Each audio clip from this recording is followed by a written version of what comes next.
What is up, everybody? Welcome back to another episode of Too Pop to Handle. I'm your host, Andrew Nucatola, your pop culture best friend. And as always, I hope you guys are having a fabulous week. I am so thrilled to be sitting here to inform you guys. You already know it's been everywhere. Nymphia Wind won Drag Race, and I just feel like if I don't start the show saying that, I feel like I'm doing an injustice. If you have been listening to the podcast since the beginning of this season 16 of Drag Race, I have been rooting for this bitch since the second she walked into the workroom. And we're going to do a full episode recap later on in the show. I do my TV recap towards the end. So we'll get into like the nitty-gritty details of the episode because it was a fabulous finale, truly one of the best ones we've had in a while. But I couldn't come on and start the show without giving a huge congrats to my girl, Nymphia. I am so thrilled. I'm sure you have seen the video of our reaction when she won. I was going insane, as was the rest of the club. But we're getting ahead of ourselves. Let's rewind a bit. Let's chat. Let's catch up. Like I said, I hope you're all having a fabulous week. I sure have been. My weekend was wonderful. It was like equal parts relaxing, equal parts productive. I did a lot, but also like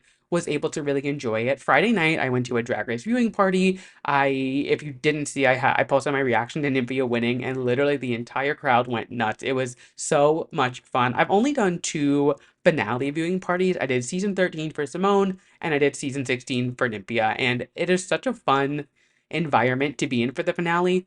I don't know why I didn't do 14 and 15 season parties. I must have been busy or something. I don't know, because the finale is one that I like love to do a viewing party for because it's a finale, you know? So went to $3 Bail with Jocelyn and my friends the Jasons. They are dating as a duo, so they're the Jasons.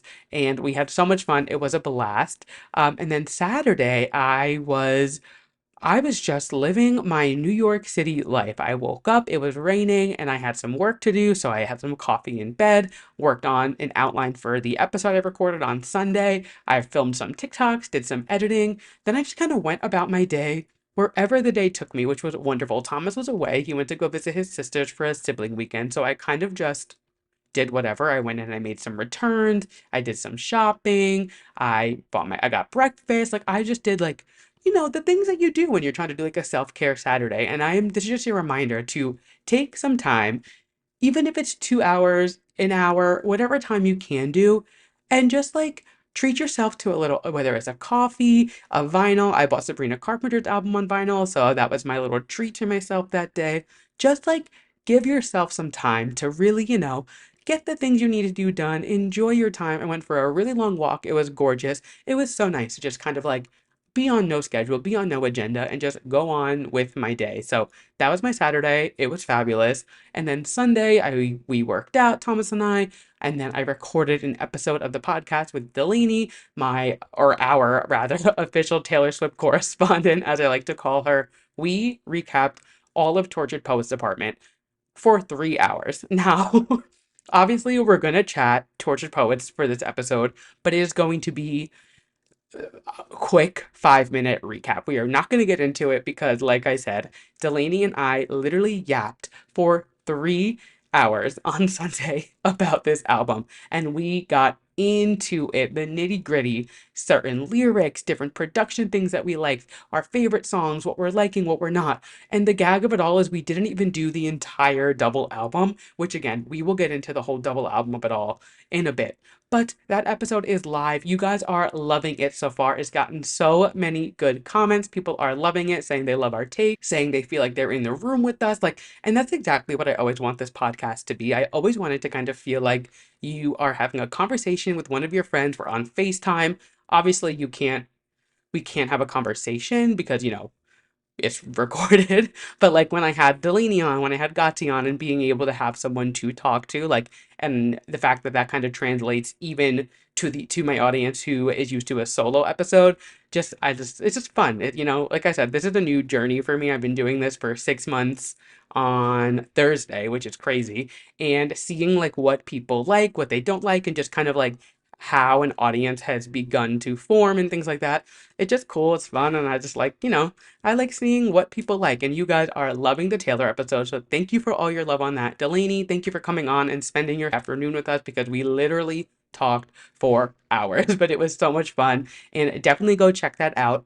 And on the topic of Taylor Swift, if you haven't seen, I've been teasing it for weeks on the podcast, but I am hosting a giveaway with my friend Karina. She runs Resin Arena, who I feel like she's just like a lot of people in this Swiftie fandom know her. She makes jewelry. We are doing a giveaway for a signed Tortured Poets Department album and or vinyl rather, and a Tortured Poets Department necklace from Karina's shop. So a signed vinyl and a necklace could be yours. All you have to do is go over to my Instagram or her Instagram. So at 2pop the handle or at Resin Rena.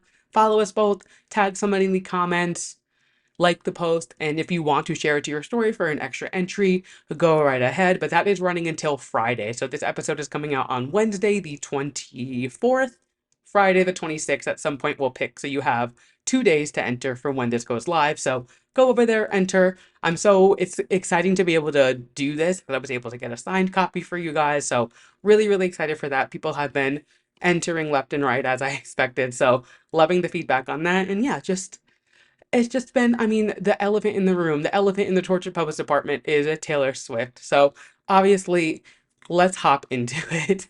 I start every episode with our Drew releases, and this week is a special week because of the fact that we got a new Taylor Swift album. So, like I said, I'm not going to give you my full spiel on the album because there is a 3 hour episode for you to listen to.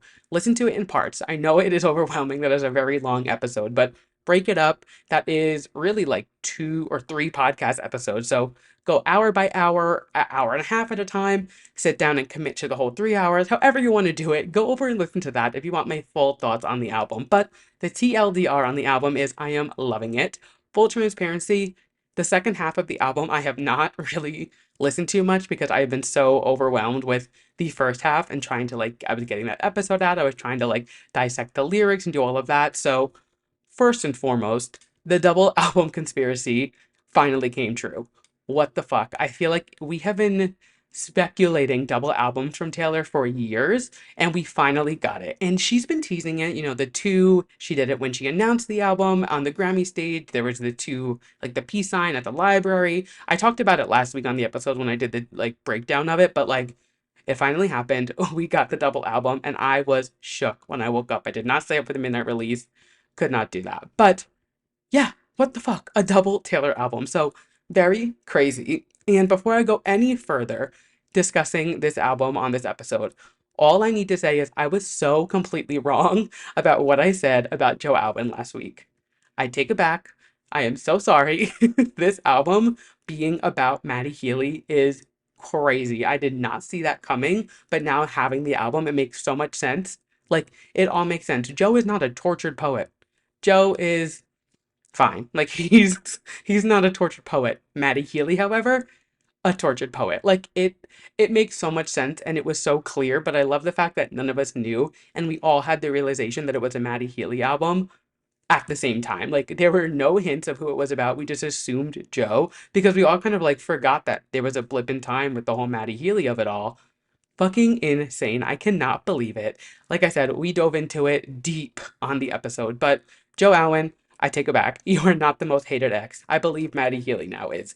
I cannot believe, I cannot believe we have an entire Maddie Healy album. And I will say, I'm very impressed at the fact that like the Joe songs on the album, there's like 2, maybe 3, there's like it's a handful out of 31 songs. There's barely touching a third of them, a quarter of them, and they are not scathing. So that kind of just leads me to think that her and Joe are on fine terms. I genuinely think it was a mutual breakup or like something they knew was coming. It happened. I think they're good. I don't think they're friends. I don't think they're friendly. Like I don't think they talk, but I think they're on good terms. The songs that she wrote, and it does make sense. Like she included him on so much album writing in the past. There's like 7 or 8 songs that he wrote on. She was with him for 6 years. Like, you don't date somebody for 6 years and then like, I mean, I guess you could find out that they're like a psychopath or something, but like, like you don't just date somebody for 6 years and are completely like sign them off. Like Taylor knew leaving that relationship that they were good. I honestly think it was like a clean mutual breakup and she ran into Maddie and her life got flipped upside down. So just so crazy. it's insane to me still. Like, think listening to the album and thinking about the fact that it is a Maddie Healy album, I'm like, what the fuck? That being said, the only other thing that I need to talk about, or two other things I need to talk about, are the fact that this album has already sold 2.4 million units, 1.8 million being pure sales, and it is already gunning for the biggest debut album, number two biggest debut album in history, which is so, it's crazy, but also like, is Taylor Swift. I'm not that surprised, but like, she just continues to outdo herself, and it's very reading some of these numbers, I'm like, what the fuck is going on? Like, it really is crazy when you think about like the amount of people who are streaming her music and listening to her music and consuming her art.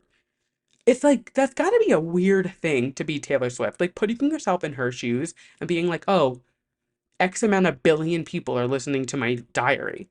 Very weird. But I mean, it's what she signed up for, it's what she wanted. So obviously it's not like she's not crying wolf. I just like I think about it sometimes and I'm like, that's so many people.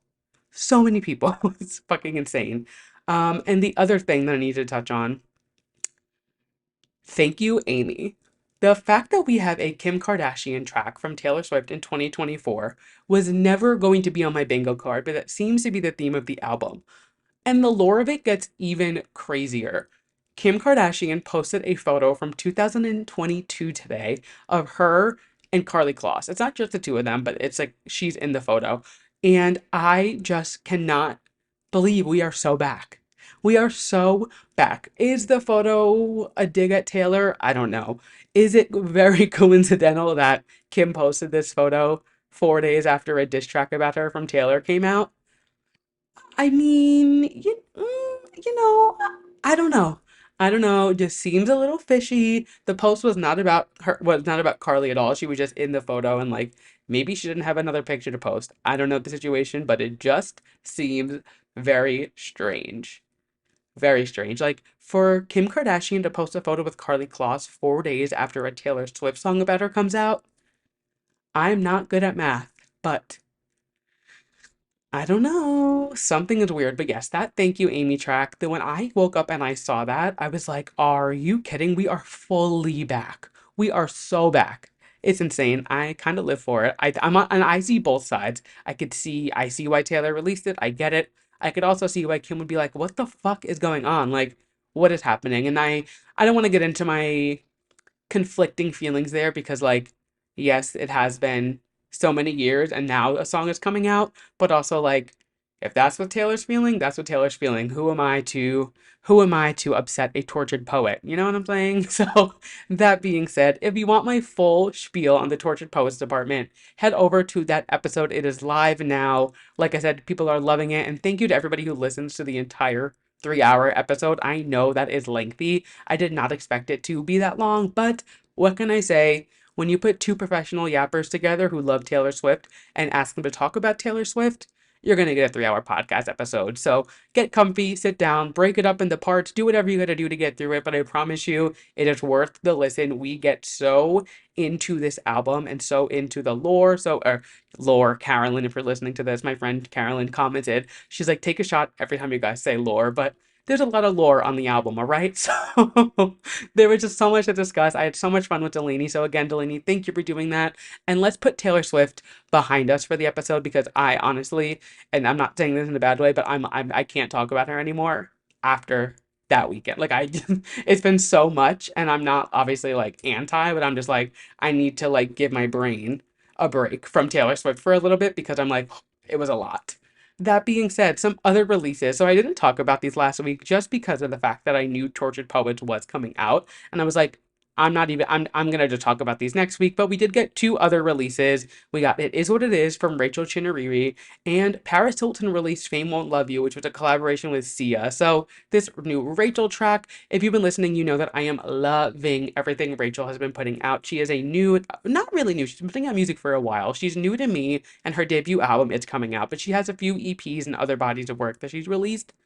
I am so excited for this album. I believe it comes out next week or the week after. So it is approaching very fast, and I cannot wait. Every single she's put out from it is so good. This new one, It Is What It is no exception. I love the sound. The little talking bit she does throughout is so fun. Loving it, loving it, loving it. If you have not listened to her yet, please go check her out. She is so good. Rachel Chinariri, again, her album comes out in like 2 weeks. She has 5 or 6 singles out. I'm sure you will love it. It is just such good music. I am obsessed. And then the next track, I'm going to be fully transparent. I have not listened to it yet. I heard it at the viewing party when I went on Friday night. They played it, but I have not like sat down and listened to it. But it is Paris Hilton, Fame Won't Love You. Essentially, this is a song to about her embracing motherhood.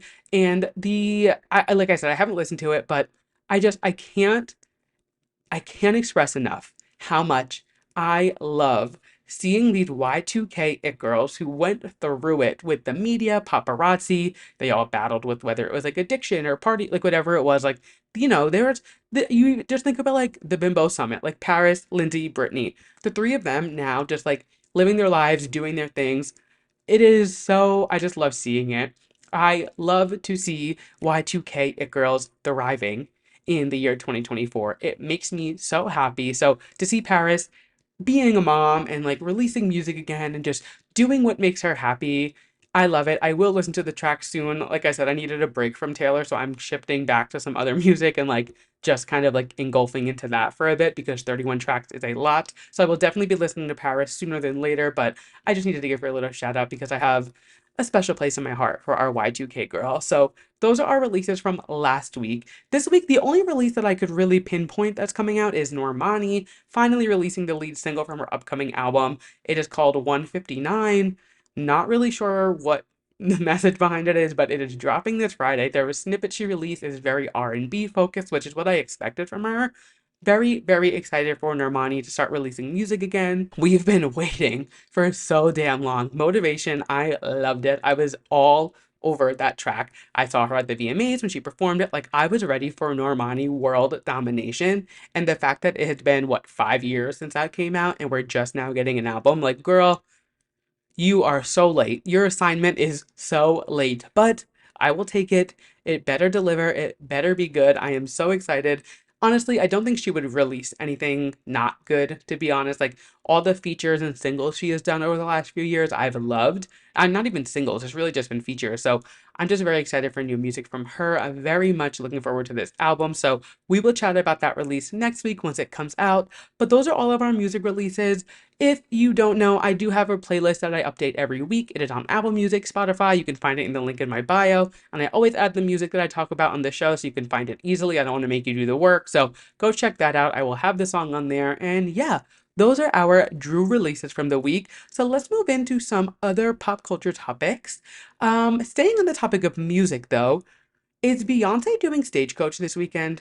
Like, let's be real together. Is Beyonce coming out with Post Malone at Stagecoach? Because I think yes. There have been so many signs that point to yes, let alone the literal tractors that have and like trucks that have pulled up with her Cowboy Carter branding on it. Like it would just make sense for her to do a surprise pop-up at Coachella at Stagecoach with Post Malone.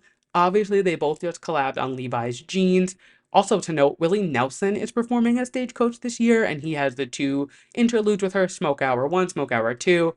There's a lot of reasons why she would do Stagecoach, and a lot of reasons that I am fully believing this theory. Even the photo she posted the other day, I think it was yesterday, she's like on that truck. They were in Tokyo, but it's still like alluding to the trucks meaning something. Like, I think she's performing as Stagecoach this weekend, and I am freaking out. It'll be our first Cowboy Carter performance. She has done no performances of it, and she doesn't do performances usually until the album, like, she tours it. So if she comes out and does this, it will be so monumental, so huge for Post. I am on the edge of my seat, ready for Stagecoach, which I never thought I would say.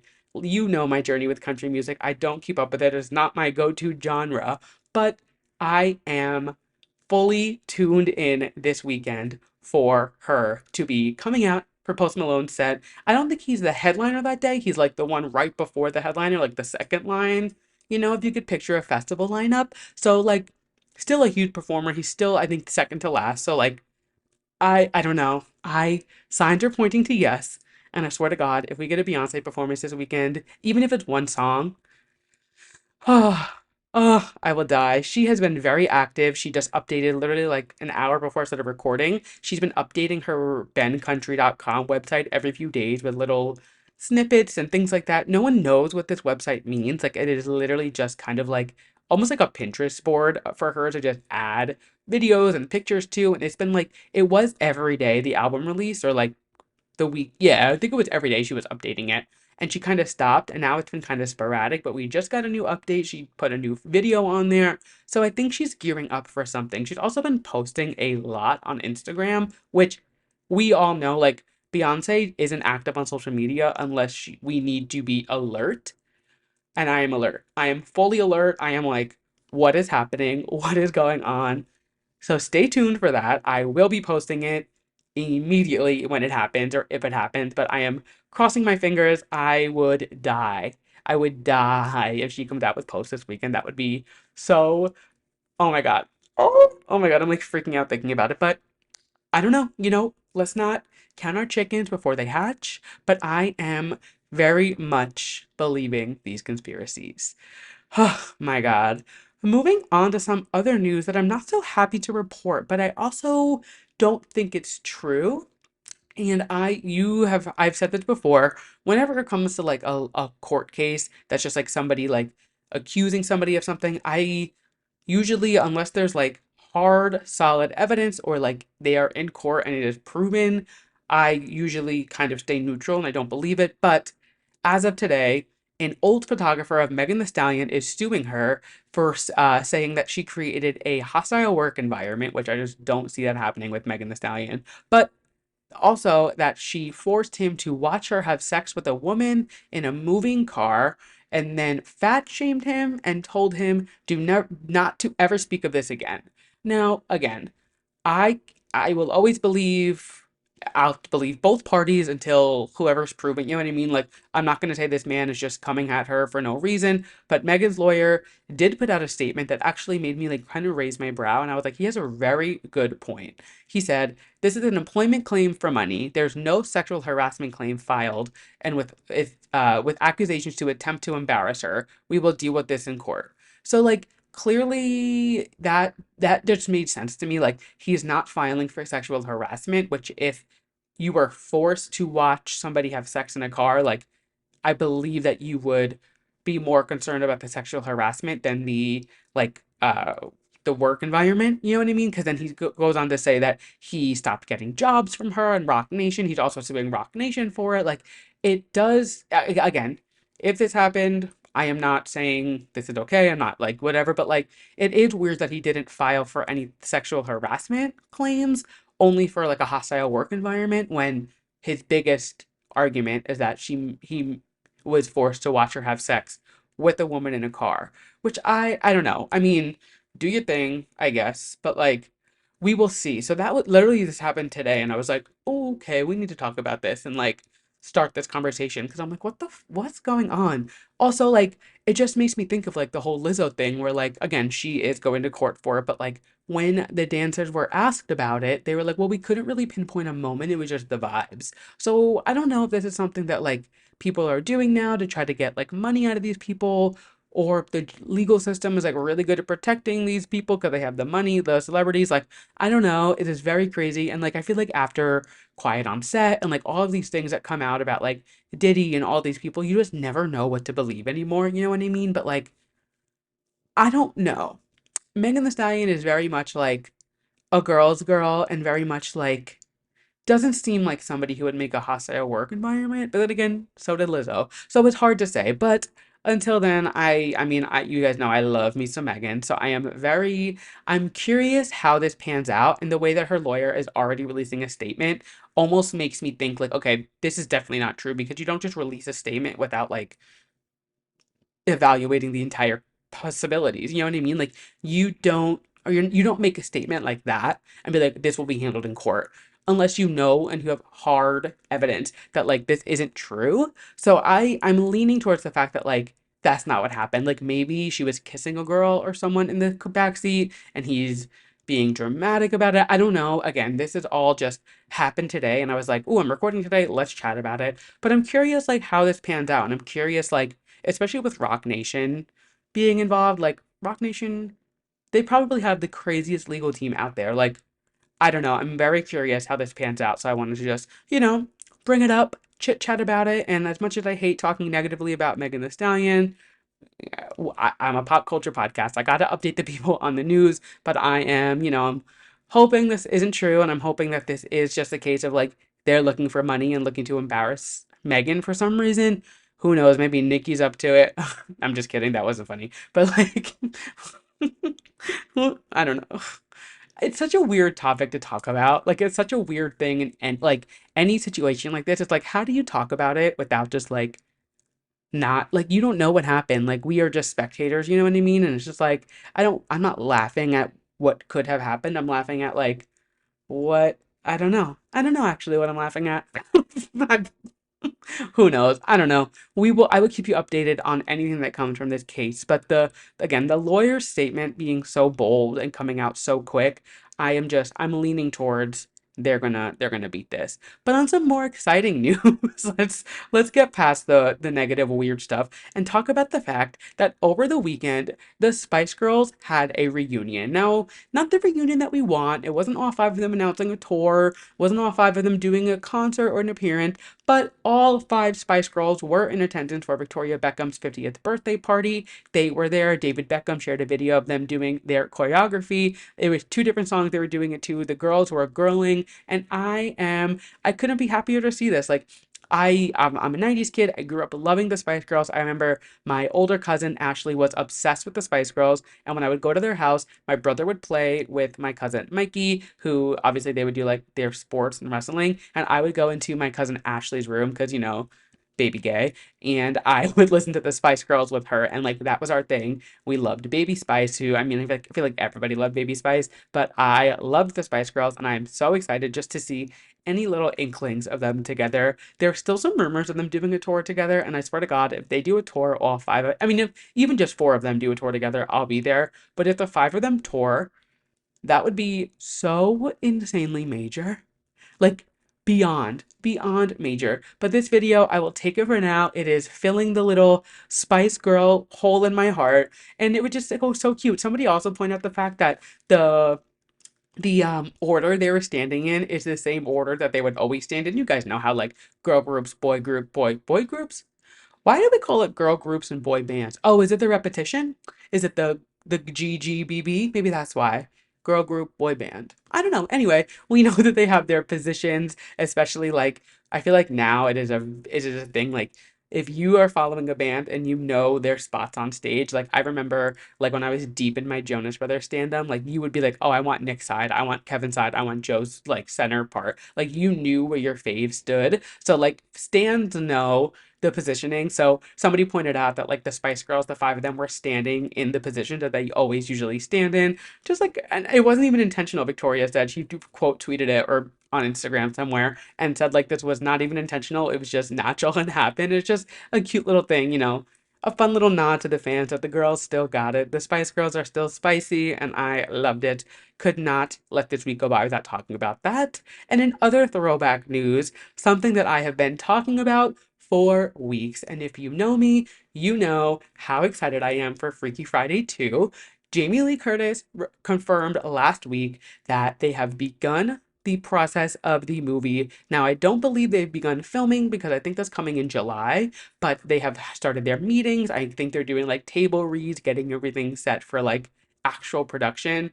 I am so excited for this movie. Like, I go back and forth with how I feel about sequels and remakes and things like that, but when it's done right, I can appreciate any type of sequel, any remake, and the fact that Jamie Lee Curtis and Lindsay Lohan are both back on board for this movie, I just know it's going to be good. They both love this movie so much, and they have such like a special bond, like they've stayed in touch over the years. Jamie Lee Curtis is like next to me and Jocelyn, Lindsay Lohan's biggest fan, I would say. So like she is not gonna let this movie be anything but great. But she shared a photo with Jodie Foster, who was honored at the Chinese theater. She had her handprints and footprints and a signature put into the cement there, which is like a thing that they do in LA when you are an actress or actor of critical acclaim. She had her little moment there, and Jamie Lee Curtis was there with her to, I guess, present her with whatever, not award, but whatever the honor was. She was there with her, and Jodie Foster played Lindsay's character in the original movie, 1976. She played Annabelle Andrews. Lindsay played Anna Coleman, but they were both the daughter in their movie. So just fun that like Jamie Lee Curtis was there with her the same day that the movie started their production, and Jodie Foster was in the original Freaky Friday. Just so much fun. I'm so excited for this movie to come out. I don't know when it's coming out. I know that there's talks between streams and theatrical release. Regardless, I cannot wait. I will be seated ready for this movie. I am so, so, so excited for Freaky Friday 2. Ugh, I can't. I'm so excited. So I just can't. I don't even have the words. It's gonna be so fabulous. It's gonna be so good. Oh my God, I can't wait. And we also still have another Lindsay Lohan movie coming out this year. She has, I believe it's a Christmas movie, or maybe I just made that up, but there's another movie, another Netflix film coming out this year. She filmed it in Atlanta. Actually, it might not be Christmas. It might just be another rom-com, but another movie coming out from Lindsay this year. So my girl has been working nonstop. How could you not love Lindsay? I feel like it's been a few weeks since I've mentioned Lindsay Lohan, so let's, if you're new to the podcast, just buckle up. I love Lindsay Lohan. She's one of my favorite people in the world, and any chance I get to bring her up, I will bring her up. But we will put a pin in the Freaky Friday 2 conversations for now because we have some TV news to chat about, and it's spread. It's not just Drag Race. We have some Bravo news, and this is fun because if you've been listening for a while, you know that I am re-diving into my Bravo world. And I used to be a big Bravo kid when I was in high school. I watched all the Housewives. I watched like Kathy Griffin. I watched Tabitha. I loved Bravo in high school. Then I kind of stopped watching it, and I've recently gotten back into it, starting with the new RHONY. And this weekend, like I said, since this is my first dive back into Bravo, it's my first time seeing on social media as they film, because social media didn't exist like this when I was in high school. People weren't posting on Instagram like that. It's such a different world now. But the girls of the RHONY cast were together this weekend. They went to go to the Hamptons to go to Erin's house, and Rebecca Minkoff was with them. Now, Rebecca Minkoff, she is a fashion designer, and she had been rumored to be joining the cast for a while. Unsure if she is fully joining the cast or if she's going to be a friend of, but she was with them this weekend in the Hamptons. They were playing tennis. Uh, they took a helicopter there. Jessel and Brynn at least took a helicopter. Like, the girls were girling. They had their little sprinter van moment. Like, they're all together. They are just having fun. So, very excited for this new season of RHONY. There is some controversy with Rebecca Minkoff, though, because she does have some ties to Scientology, and fans are already expressing some disinterest there. So I'm curious how that goes. I almost feel like they're going to introduce her as a friend of and not a cast member and see how people react to it. But I mean, if she has ties to Scientology, I just don't see that going over well. Like, I just don't know how that's going to work out with, you know, all of it. So I guess we will see. I don't know what her ties exactly are. I just know that she has some type. I think maybe she's donated to it before. I don't know if she practices. Like, I don't know exactly what the deal is. I honestly was like, I get freaked out with things like that. Like, when it comes to Scientology, I'm like, I don't even want to Google it because I don't want my sponsored ads to come up about it. Even like saying it out loud now, I'm like, I hope my FBI agent knows I'm recording and not, not asking for it. So like, FBI agent in my phone, in my computer, in my microphone, in the world, hear me out now. I'm recording a podcast. This is purely informative. I am not asking you to serve me any Scientology ads on my Instagram, but watch, I'm still gonna get them. But that being said, RHONY is filming. The original girls are back. We might have a friend of, might have a new cast member. I'm very excited. It's fun to see these behind the scenes that, again, I'm not used to seeing, because when I did watch Bravo back in the day, this wasn't a thing. We have come such a long way with social media, and it's fun. It's fun to see the girls together, see what they're doing, see who's like traveling together, see who's doing what. All the girls were there, and I just can't help but like laugh about thinking about the Hampton trip from I guess it's season 14 of RHONY, but really season 1 of like their season. They did that weird thing where they combined New York City with New York, and now we're on season 15, but it's really season 2. Very weird the way that they did that. I don't understand what that was and why they did it that way, but I don't work at Bravo, so I do whatever, I guess. But when they went to Aaron Hampton's house on season 1 or season 14, and the whole conversation was just about the shashuka and the fucking Pringles and caviar that Aaron was serving them, and they were all starving. She better have food this time. There better be a full spread, and like I can't deal with another season of them all talking about being hungry. I get it. I understand you need a snack, you need to eat, and I hope Erin got the message loud and fucking clear, because if I have to sit through another season of Sai bitching and moaning about not having enough food wherever she goes, I don't know if I can make it. I don't know if I'll be able to get it through, and that's no hate to Sai, no shade to any of them. I'm just like, let's get a better storyline going this season. Still loved it. Still excited for this season. I am unsure of when it's airing. I don't think there's been any news about when it's going to come out, but if they're filming now, I assume it'll be a few months of a delay. Obviously, they have to edit the whole, you know how it works, the TV magic, but hopefully by the end of this year, maybe we'll have it, and then we can recap it on the show. And then in other Bravo news, another group of housewives are filming the Real Housewives of Salt Lake City, and this is some not great news, to be completely honest. So Mary Cosby is being accused of calling Lisa Barlow's 12-year-old son Henry the R word at dinner with all of the rest of the cast. So there's been some insiders who have, I guess, were at the restaurant they were filming at, and they say that the entire cast was there. Heather, Angie, Meredith, like all of them were there. And allegedly, or no, it's confirmed, Mary called Lisa's 12-year-old son the R word, which is like, we are in 2024. Why is anybody throwing that word around, especially an adult, and especially when it is about a child? Like, he's 12 years old. And even if he does have any learning disabilities or things like that, to use that word to describe him is so, as a grown woman, especially, is so crazy. And I cannot wait to see how that plays out on the show. Like, uh, Lisa, is she gonna run out? Is she gonna cry? I'm shaking. I'm physically shaking. Like, how is she going to react to this? Because we know Lisa does not play about her children. Like, she is very mother bear. She is so with them. So I'm very curious how this goes. But apparently, from the insiders who were at the restaurant, they said that they were all really grossed out and like jumped onto Mary immediately, like making sure that she knew like that was not cool, which is not.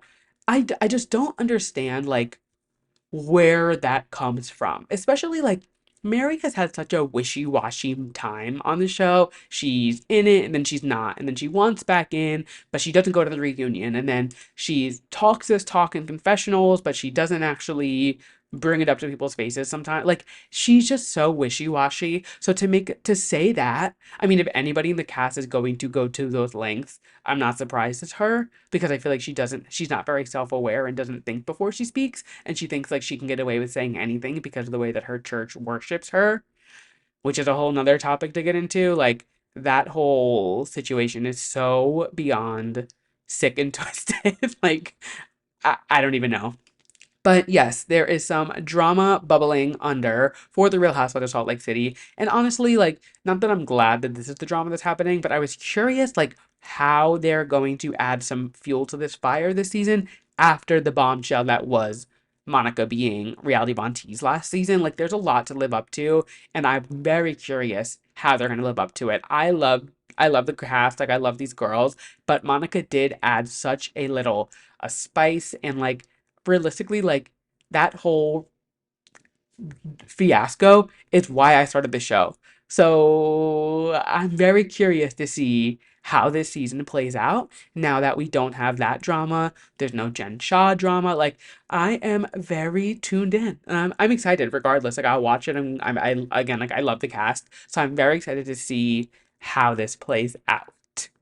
Moving on from some Bravo news into some Drag Race news. Again, we already touched on this, but we had the finale of Drag Race Season 16 Nymphia Wind. You can't spell wind without win. The way that I was getting texts of people congratulating me because Nymphia won, like that's when you know. I fully had, as soon as she won, people texting me. My friend Tashi, my friend Ashley, I had people DMing me, tweeting me. They were like, "You have been saying this since day one." Like they were so thrilled for me that she won, which is just like, yes, exactly. Like I love this bitch. She had killed it this season. Every runway, she's sure she had some slip ups and some challenges, but she never lip synced. She was never in the bottom. She made it through this season, never lip syncing, and then pulled that out. Let's not, you know what? Let's start at the top. Actually, let's not get ahead of ourselves because I'm already getting excited. So we start the show with no other than a RuPaul, excuse me, performance of Pink Limousine. One thing about RuPaul, she is going to perform. She's gonna stand on that stage, take up some airtime of her TV show, and just stand there while half naked men dance around her. And you know what? Good for you. Do your thing. It is your show. You have been doing this for so long. Take the 3 minutes, do whatever you want. But we start the show with the performance from Mama Ru, which is always a treat, you know, that take it as you will.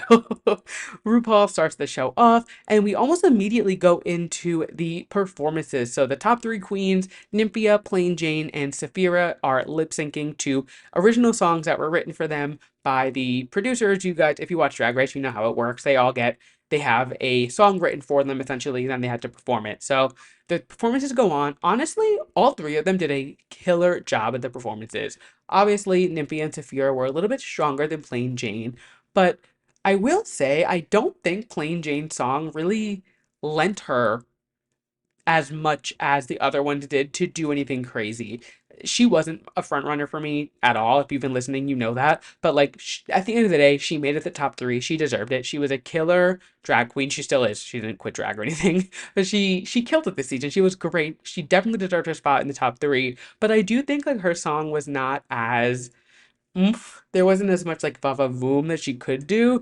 I don't know. That when I watched it at the viewing party actually, and this is exposing me, but I left to get a drink during her performance, and then because I was like, all right, it's fine. Like I knew she wasn't gonna make it to the top two. Unfortunately, I just there was no world in which Saphira and Nymphia didn't make it to the top two. You know, so I was like, let me go get a drink now so I can get back and be seated for Saphira. But the three of them knocked it out of the park. I love the performances. I love the songs. It was so much fun. Nymphia being lifted up in the air like that with that little reveal she did. Saphira opening with the opera and the dress blowing in the wind. Like it was so good. Also, the way that that pit crew member was just throwing Nymphia over his shoulder as if she weighed 4 pounds. I'm like, if somebody tried to lift me up like that, it would not be anywhere near as graceful. And that is why she is America's newest drag superstar, and I am doing a podcast in my living room. And I'm fine with that. The performances were great, but we do quickly find out that we are moving on to a top two, and it is, in fact, Nymphia Wind and Saphira Crystal. So well deserved. As they are prepping for their final lip sync, we get a performance from none other than Miss Sasha Colby, our reigning queen, really like the like I said, the big boss in Drag Race. I went to her show a few weeks ago. I forget what episode I talked about it on, but I was giving my whole spiel, pouring my heart out about how much I love Sasha Colby. She just is that girl. This performance that she came first and foremost, that look, that like all silver one thing about Sasha Colby is she's going to serve body. She comes out, she performs Her by Megan Thee Stallion.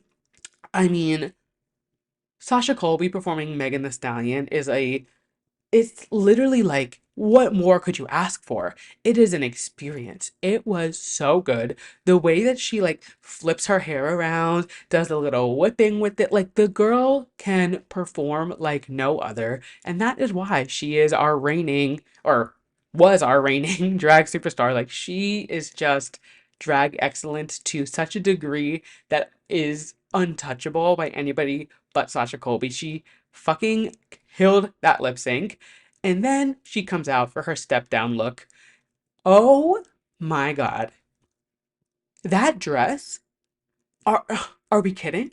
Are we kidding? So I was actually, the viewing party I was at, Mirage was hosting it, and she said, all I'm gonna say when about Sasha Colby's step down dress is titties, and that's all she needed to say. They were sitting pretty in that dress. She looked so stunning, out of control. I mean, when doesn't she? But like this was a whole new level. The entire audience let out such a gasp when she walked out. I mean, there's a bunch of gay people in a giant room, in Brooklyn. Like, of course, we're gonna gag over anything on Drag Race, but like this was a different level. Like, we were all bugging out. She looked so incredible. So Sasha Colby's on the stage and just, pisses on every other bitch in the room. And then we also find out Miss Congeniality, which for the first time in Drag Race history, we have a double Miss Congeniality crowning, I guess we can call it, which is crazy. I didn't know that a winner could be eligible for Miss Congeniality.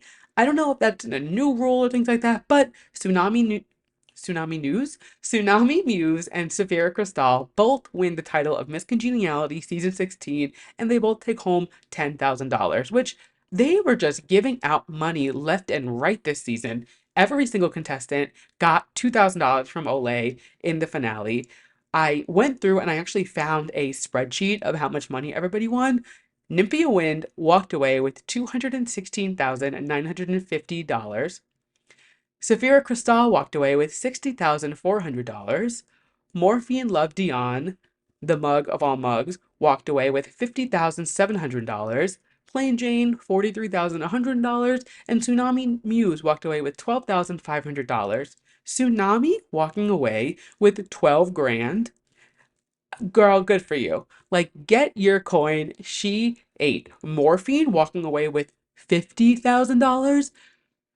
Girl, like they were shelling out cash left and right. And that's not even the rest of the cast. There were some girls who even they were making like some of them left. I mean, they all left with 2 grand, but like they had 3 grand, 4 grand. Like they got some pretty pennies this season. They are rolling in the dough with this Cash App and Olay body sponsorship, and good for them. They put so much work into this competition and coming. The least they can do is get a little money to spend when they get home. So lots of money to be shelled out. We see Miss Congeniality. Like I said, Sasha Colby comes out. Oh my gosh, we had a tribute to Elvira, which was so. I don't know much about Elvira. Obviously, I knew she was like a character and, her. That's not how she dresses all the time. But I didn't know, her history of being a go go dancer and going on a date with Elvis and being a singer and like everything she has done. So that was fun to learn about. And she really is a drag queen. Like, when you boil it down, like, she gets into drag to be Elvira. I love that little tribute, especially after they did that runway kind of inspired by her this season.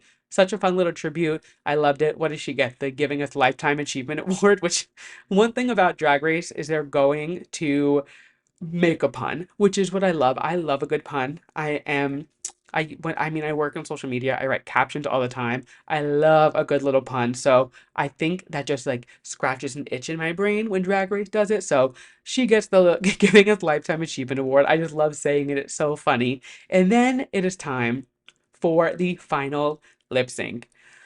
We find out that these girls, Safira Cristal and Nymphia Wind, are lip syncing to no other than the gay anthem of 2023, Padam Padam. I can't think of a better song to make these two lip sync to battle out for the crown.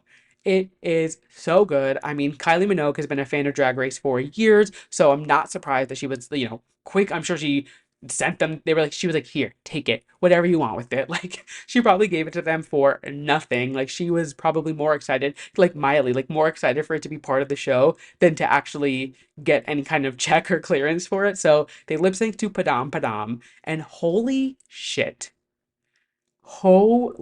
this lip sync was so good. So good. We have not seen Nymphia lip sync at all this season, so we did not know what to expect. I, being a Nymphia stan, have watched so many of her performances since being on the show, so I know the bitch can lip sync. She delivered such a performance. I was gooped, I was gagged, I was shook. First and foremost, the reveal, the boba reveal with the balloons that fly out from under her cape. Genius. Genius. But then she continues to do a cartwheel, unzipping or taking whatever off of her bodysuit and landing the cartwheel in a different outfit. She started the cartwheel and ended the cartwheel in two different outfits.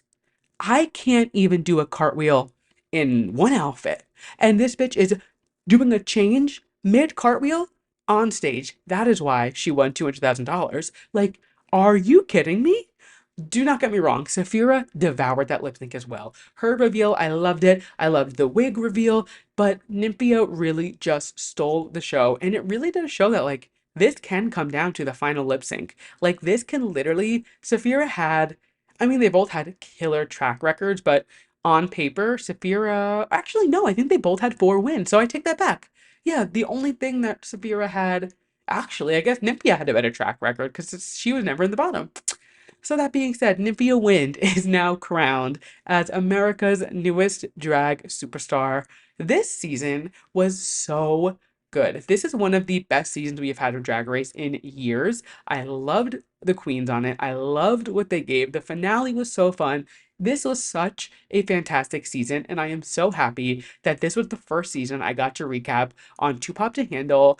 It just, I don't know, I loved this season so much. I have loved recapping it, and I'm sad that it's over. Like, I'm like, oh my God, now we don't have a Drag Race recap. But do not be alarmed because in typical Drag Race fashion, we are already getting a new season of All Stars in 3 weeks, I want to say, May 17th.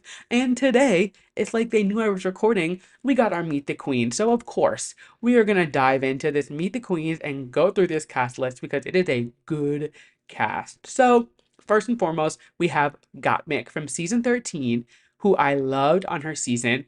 Can we just talk about her entrance look wig? That checkerboard wig? I don't understand. I mean, her makeup, her hair, her outfits, she really never misses. Like, she is so on it with her looks always. She truly has never looked bad a day in her life. This look was crazy. The way that the hairline literally looked like it was her real hair, but it was a checkerboard. Like, how did you do that? And to have a checkerboard wig all the way throughout, like, it was insane. Absolutely loved it. Loved her promo look. So excited to have her back on this season. Then we had Roxy Andrews, who is coming back for third. She was on season 5, All Stars 2, and I'm so thrilled to have Roxy Andrews back on our TV. Does she kind of play the villain sometimes? Of course. Is she kind of a mean girl sometimes? Of course. At the end of the day, she's a drag queen. This is a gay man in a wig. I don't give a fuck. She's good TV. I am so excited to have Roxy Andrews back. And the bitch can sew. The bitch can make a look. The bitch knows. She's so talented. So I think to have her back for a third time, I want to say third time might be a charm. I could see Roxy taking the crown at the end of the season. And I might be rooting for her. It's hard because the rest of the cast even got me. Like, I love pretty much all of these queens, so I'm really torn of who I want to win, but I really could see Roxy taking it to the end. And something cool that my friend Jason pointed out, if Roxy does win this crown, the top 3 from season 5, Jinx Monsoon, Alaska, and Roxy, will all be crowned, which I don't think we've ever had like a final group of 4, a 3, a 2, any from one season all have crowns. Alaska won All Stars 2. Jinx has 2 crowns. She has season 5 and all Stars 7, Queen of All Queens. Like, if Roxy wins and all 3 of them have a crown, that would be kind of gaggy. Season 5 was such a good drag race season, and it would just make sense that, like, if any season the top is going to be all crowned, it would be season 5, I would say. Very excited to have Roxy back on TV. Another queen coming back for third, Miss Vanjie. Miss Vanjie. Now, I got into my drag race journey late. I did not start watching until 2019, 2020. It was right, yeah, like 2020, I want to say. So I was very late, and I am the first to admit I know I was late, but I did the work. I binged all the seasons, every All Stars, the international, whatever they had. Did they have international? Yeah, they had UK. Yeah, they had UK out already. I think that was it. And then I just jumped on from there. But there were 3 things that I remember happening in Drag Race history live on Twitter. One of them being, spoiler alert, for All Stars 4, Monet and Trinity the Tuck being a tie. I remember my timeline being up in flames that it was a tie for All Stars. I remember Alaska winning All Stars 2 and people being so excited and also being like, what the fuck do you mean Katya was robbed? And I remember Miss Vanjie being all over my Twitter timeline. I have like core memories of those, and somehow I didn't start watching the show sooner. But Miss Vanjie being back on the show, she is just like a staple in Drag Race. I will never get tired of her. I love her. She cracks me up. I loved her on all of her seasons. I actually was, when I realized it was her first All Stars, I was shocked, but I guess because like she did the Vegas show, she did 2 seasons back to back, so it felt like she did an All Stars because they turn the girls leave their season and then they have to repack for All Stars now. Like crazy the way that they do that. But I feel like Vanjie had some time to kind of really like even get better than she already was. And now she's going to be back for All Stars. So excited to have her back on our TV. And another season 11 girl who I am obsessed with. And I actually have a funny story about this, Plastique Tiara, who I feel like most people, even if you don't watch Drag Race, you know Plastique Tiara. She is the most followed girl, most followed drag queen on TikTok. She's stunning. In and out of drag, just drop dead gorgeous. I cannot wait to see her. The TikTok money is clearly paying her well because her promo look alone, she is so, ugh, I'm obsessed. And so I actually met Plastique back at the People's Choice Awards. What was that, in February? She was at the after party. She was out of drag, so I didn't want to like go up and talk too much drag race stuff because I was like, she's here out of drag. She clearly doesn't really want to talk. Or maybe this was me assuming. I was like, I don't want to go up to her and be like, oh my God, drag race, drag race, drag race. And at this point, the All Stars cast was already rumored, and I knew that she was heavily rumored on it because you can tell when people are off social media, things like that for a while that they go away to film. So I was like sitting there chatting with her. It was quick. We had like a quick minute-long conversation. I was like, hey, like, huge fan. I love your work. Like, da da da. We were just like chit-chatting, like, super, super quick. It wasn't anything too intensive. But in the back of my head, I was like, don't mention All Stars 9. Don't mention All Stars 9. Don't mention All Stars 9. Because it was just a rumor at that point. And I was like, not that I would have brought it up even if I did know, like, if it was confirmed, but I was just like, that is crazy that I was sitting there talking to her and she knew that she had just filmed, or she had been waiting for All Stars 9 to be announced. So fun little tidbit there. Very excited to have her back on our screen because I just like looking at her. She is stunning in and out of drag. Very excited and just like knows how to turn a fucking look. Another bitch who knows how to turn a look and turn a lip sync, more importantly, is Georges, season 14. RuPaul literally told her, you were born to do drag. It was inevitable. She'd be back for Drag Race, or for All Stars rather. I am so excited to have her back on our TVs. Nina West, season 11, another season 11 queen. So we have, what is that, 3 from season 11? Yes, Nina West. She is back in action. She kind of sticks out of this cast a bit. Like, looking at the looking at the cast, I'm like, she doesn't. Everyone else, I don't know, something about her. I'm just like, she doesn't mesh with the rest of the cast. I feel like with everybody else. But I mean, hey, welcome back, I guess. I don't know. She's definitely not someone I'm like thrilled to. I'm not like waiting for her to be on All Stars. I don't dislike her. I don't like her. I'm not. She's just kind of there. She's very talented, obviously, but she is someone who I'm like, all right, cool. She's on the show. Whatever. Doesn't make or break it for me.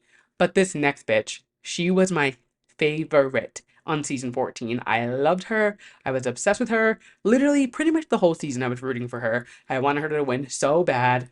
Angeria, she gets back. She looks out of control in her promo and in her entrance look. She is so funny. She just cracked me up on her season. She was so funny, so good at drag. Just like, she also just like made good TV. Like, she had these like silly little one-liners that like, it was funny because she didn't always know she was being funny. You know what I mean? Like, she would like say something and be dead serious, but it was hilarious that she didn't pick up what people were saying. So I loved her personality. I love her drag. I'm so excited to have Ingeria back on our TV. And the final queen of this season is Chanel from season 1 and All Stars 1. So we have an OG girl coming back, which is so cool. I really love to see that they're bringing people back from, I mean, Drag Race premiered how many years ago? Like, she is coming back for her third time, another one dipping in for thirds. So, yeah, very excited to have Chanel back. Very excited for this cast. I'm thrilled to just have another season of Drag Race already. I feel like there's sometimes where I go through like a Drag Race fatigue where I'm like, I cannot watch another episode of this show, but I am on just like a high. Maybe it's because I'm recapping it every week and I love talking about it, but like, I am ready for a new All Star season. I am so excited. Some things to note though. Obviously, the cast is small. There's only 8 girls this season. and they are competing for charity. So I don't know if they will be winning cash prizes each week, maybe, and then the final prize goes to charity. Like I don't I can't imagine going and doing All Stars and spending the money on all of these looks and like putting in the effort and like going away from your people, going off the grid for so long and not having a cash prize. But like they do it in the UK. Like on the UK season, like it's illegal to win cash on a TV show in the UK. So I don't know. Maybe they really are just doing it out of the goodness of their heart, but like they're better than me because I'm sorry, no. I would not. The amount of money that these girls pay for their drag race packages, like for their looks to be made, is so many tens of thousands of dollars. Imagine how much Gottmik spent. Gottmik has all of her looks so like they're all so like couture and so detailed and like there's got to be so much money going into all of these girls really, but like eat plastique, are you kidding? Her looks, like she always has such full detailed well-rounded looks, like there's got to be some catch of like they win money each week or something and like the final prize goes to charity. Very curious how that's going to work, and if they are just playing for charity, good for you. You guys just secluded yourselves in, like a golden child hall of fame because like you're better than me and most of these drag queens that would never go on a TV show for no money.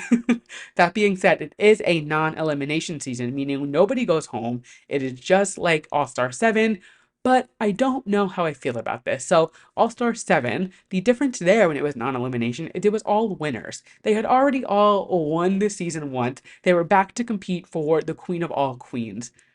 That makes sense as to why nobody would go home. They don't need to prove anything. They already won. And All-Stars regular season is girls who didn't do it well enough for right the first time, and now they're coming back for their second, some of them their third time. And that's no shade to any of them. Like there's a lot of girls, there's a lot of talent. It's hard to win Drag Race. I couldn't do it. Like, it is hard to win Drag Race. So, coming back and it being a non-elimination season, I understand like that's more beneficial for the girls because now they can spend the money on their looks and showcase every single one of them. And I don't know, not sure how I feel about it. I do really like this group of girls, so I'm excited that I will have the full however many weeks with them. You know what I mean? Like we'll still get them every week, their confessionals, like, their drama in the workroom, whatever it may be. But it is interesting. And Candy Muse tweeted, she was on All Stars 8, and she said that a lot of the girls were like raising hell. They were like, we should not be going home each week. We have so many looks to show and so much money put into it. And apparently, allegedly, I mean, Candy producer Muse, I believe it coming from her mouth, that the season All Stars 8 girls were complaining so much that that's why they're doing it this way. So I guess we'll see. I don't see Candy just like lying on the internet because she's very much, if you know Candy Muse, like she is gonna tell it how it is and just like she just opens her mouth and speaks. So I'm curious if that is what happened. I'm curious how this non-elimination works. Curious if they're gonna make any money from it. I don't know. I'm excited. I am. I'm curious how this is gonna go. Premieres May 17th, Paramount Plus. Get ready. We will recap it every single week, and I'm so excited that we are not going that long without another Drag Race season. And that being said, that is the end of the episode, but not so fast. We still have my yes and my mess. So if you're new here, every single week I end my show with a yes and my mess of the week. Yes being something I'm loving, mess being something I'm not loving. And we always start on the high note. And my yes this week is Sabrina Carpenter's Coachella Weekend 2 outro. If you follow me anywhere, if you've listened to the podcast, you know I am obsessed with Sabrina Carpenter, but more so, maybe not more so, but also obsessed with her and Barry. They're my favorite celebrity couple at the moment. I said it a few weeks ago, I was last week, I'll say it again. I love them. And her outro for Nonsense this weekend at Coachella, and I quote, made his knee so weak he had to spread mine. He's drinking my bath water like it's red wine. Coachella, see you back here when I headline.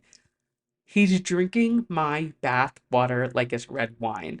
Obviously, Barry was in Saltburn. The whole gag of the movie, he drinks Jacob Elordi's bath water. Like, her using that is so good. I love it so much. It is so good. Also, see you back here when I headline. crossing my fingers, girl, headline next year when I'm going to go for my 30th. Like, I am manifesting. There's also some rumors that Dua Lipa is doing Coachella next year. If she does Coachella next year, I will be there. We're not going to get into it. I keep the mess on one topic, but Sabrina Carpenter and Barry, you guys are my favorite. Ugh, I love them so much. And I love this outro. So much fun. Coachella weekend 2 also delivered. Like, it was not boring by all means. Like, the girls were girling all weekend. And yeah, I feel like it was a great year for Coachella. I feel like next year is going to be like the way that people were so into it this year. People are going to flock next year. And I'm one of them. I'm ready to go. I'm ready to turn 30 in the desert. So we will see, where we end up for Drewchella 2025. But that being said, we're going to flip it and reverse it and talk about my mess of the week, which is Euphoria season 3. Zendaya's been doing press for the challengers, and it was actually my yes a few weeks ago how much I loved her press run she's been doing with Laura Roach. I love her looks. Somebody asked her about Euphoria season 3, as you do. It's probably one of the biggest TV shows we've had in years, and it's just kind of been in a hiatus. And she says, I don't know, I'm not in charge, it's beyond me. Now, I mean, Euphoria is such a fantastic show from the writing to the characters to the production to the way it's filmed to the soundtrack, and for it to be kind of up in the air about season 3 and when it's happening, if it's happening, who's going to be on it, when it's going to film, it's so it's so sad. It ended on such a way, like there's such a story to be told still for season 3, but it's getting to a point where I've watched it every single week live since season 1. I mean, it's only 2 seasons, but episode 1 premiere night, like I watched it and I've watched every episode live. I've rewatched it. Like I love Euphoria. And I am even like, do we even need a season 3 at this point? Like season 1 and season 2 were so good that I'm like everyone's kind of like losing interest. I mean, watch season 3 comes out, it's gonna be great, I'm sure. But like the cast just doesn't seem into it. And it's sad. Like, granted, they're all doing bigger things. Like Sydney Sweeney's on top of the world, Zendaya's been on top of the world for years. Jacob Elordi's doing his thing. Like they are all doing all right, but I'm like, what's going on with season 3? Is it going to be good? Is it going to suck? At this point, I almost feel like they should just do like one long episode and like tie up all the character stories. Like do like an hour and a half, 2 hour episode, kind of like they did in between season 1 and season 2. They did those, was it 2 or 3 episodes, just focusing on the like individual characters. It kind of held us over.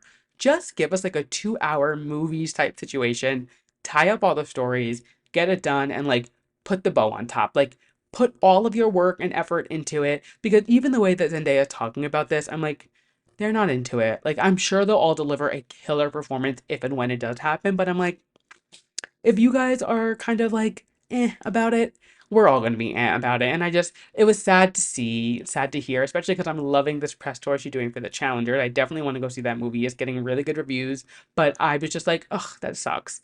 Like, such a good show, and I loved it, and I would love for it to come back. I would love to recap it on the show. Like, it was truly one of my favorite shows, but at this point, it's kind of just like blowing away in the Nymphia Wind. And what a perfect way to end the episode. Thank you guys so much for listening to this week's episode of Too Pop to Handle. If you like what you heard, make sure you leave us a 5-star rating, leave us a review. If you're watching us on YouTube, make sure you hit that like button, hit that subscribe, leave me a comment, tell me what you guys are thinking. If you like to keep up with me, you can follow me at Too Pop to Handle on Instagram, Twitter, TikTok, YouTube, all the things. If you want to follow me, my personal Instagram, my Twitter, everything is at Andrew Nucatola. Like I said, make sure you go check out my Tortured Poets Department episode with Delaney. It is long. I'm prefacing it now, but I promise you, it is worth it. Listen to it in parts. Don't forget about the giveaway that we're doing. You still have 2 more days to enter for a chance to win a signed Taylor Swift vinyl and a Tortured Poets Department necklace. I mean, like, you could rock the necklace while you spin the vinyl and look at your framed Taylor Swift signature. Oh, and if it adds anything to it, I opened the vinyl to check to make sure that it did come signed, because they're having some issues with their merch team. And if you're a Taylor fan, you'll know that this is important. The signature has a heart. So if that entices you anymore to go enter this, you will get a Taylor Swift signature with a heart on it. And with that, I will catch you guys next week. Bye!